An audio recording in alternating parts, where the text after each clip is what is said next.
कि लालू ने मोदी से सेटिंग की, लालू ने मोदी से बातचीत करके नीतीश को और आरएसएस को बिहार के हवाले कर दिया। तेजस्वी और लालू जिम्मेदार नहीं है बिहार में बीजेपी को लाने के लिए। मैं आज तुम्हारे दरमियान में खड़े होकर कह रहा हूं कि क्या लालू यादव ने आज नहीं कहा कि हमारे दरवाजे नीतीश के लिए खुले हैं? लालू जी, आपका घर तो खुल गया, अब कौन सा दरवाजा खोलेंगे नीतीश के लिए आप?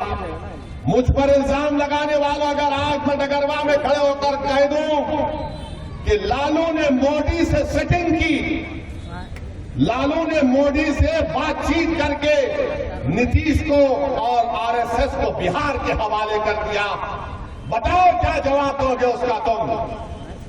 तुम समझते हो कि जबान सिर्फ तुम्हारे मुंह में है? अरे जबान तुम्हारे पास होगी जो बिखी हुई है। मगर मैं आज कह रहा हूं कि क्या तेजस्वी और लालू जिम्मेदार नहीं है बिहार में बीजेपी को लाने के लिए? बताओ आप। अगर हम चुनाव लड़े तो वैसी वोट काट रहा है। हम अपनी तरफ से पूरी कोशिश कर रहे हैं कि तीसरी मर्तबा हमारे वतन अजीज भारत का वजीर आजम मोदी ना बने, और इंशाअल्लाह ताला हम हर चीज जो मुमकिन है जमहूरी तरीके में दायरे में रहकर, संविधान के दायरे में रहकर हम बीजेपी के बढ़ते हुए कदमों को रोकेंगे।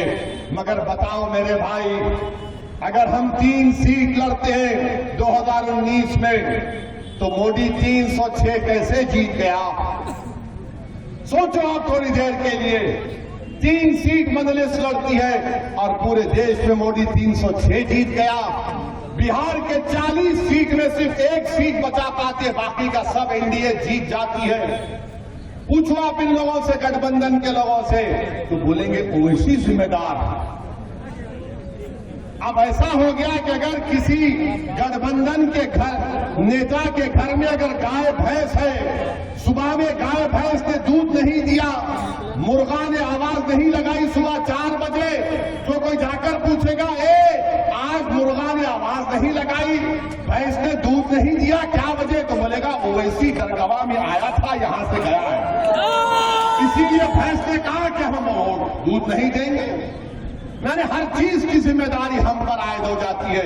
हमको इससे कोई फर्क नहीं पड़ता, क्योंकि हमारी इज्जत का देने वाला और आपके दरमियान में। इसलिए नहीं कह रहा हूं कि मुझे तुम्हारा वोट चाहिए, मैं इसलिए कह रहा हूं कि मैं एक दिन मरूंगा और मुझे कब्र में जाना है, और दोबारा मुझे और तुमको उठाया जाएगा, और रब्बे करीम सबसे ज्यादा पूछेगा तो हम लोगों से कि बताओ तुमको हमने मुकाम दिया था तो तुमने क्या किया, क्या कहा।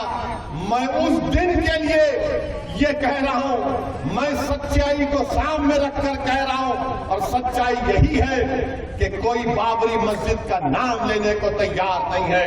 पार्लियामेंट में मैंने खड़े होकर कहा बाबरी मस्जिद जिंदाबाद जिंदाबाद, तो बताओ क्या किया मैंने?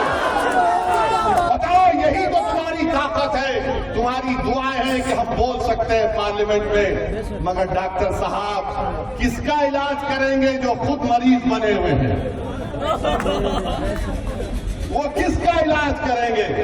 तो इलाज आपको करना है। जब पार्लियामेंट का इलेक्शन होगा तो आपको एक बोलने वाला तो अख्तर ईमान जरूर है, मगर अख्तर ईमान के सीने में धड़कता हुआ दिल है। अख्तर ईमान मर मिटने वाला है आप पर।